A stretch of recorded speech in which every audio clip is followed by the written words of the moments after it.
প্লাস্টিকের তৈরি tiffin box ও পানির বোতলের ওপর 15% ভ্যাট আরোপ করেছে জাতীয় রাজস্ব বোর্ড। ফলে টিফিন বক্স ও পানির বোতলের দামও বাড়বে। উৎপাদন পর্যায়ে এই ভ্যাট বসবে। এতে সাধারণ মানুষের দৈনন্দিন জীবনযাত্রার খরচ আরও বেড়ে যেতে পারে। গত বৃহস্পতিবার শতাধিক পণ্য ও সেবায় বাড়তি ভ্যাট ও সম্পূরক শুল্ক বাড়ানোর বিষয়ে অধ্যাদেশ জারি করেছে সরকার।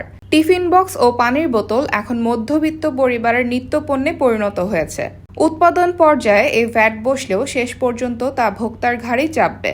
এতদিন এসব পণ্যে কোনো ভ্যাট ছিল না। উদাহরণ হিসেবে বলা যায়, একটি প্লাস্টিকের পানির বোতলের দাম যদি হয় 100 টাকা, তাহলে উৎপাদন পর্যায়ে এই বোতলের জন্য 15 টাকা ভ্যাট দিতে হবে উৎপাদককে। ফলে উৎপাদন পর্যায়ে এই পানির বোতলের দাম 15 টাকা বেড়ে যাবে, যা শেষ পর্যন্ত ক্রেতাকেই দিতে হবে। একইভাবে টিফিন বক্সের দামও বাড়বে।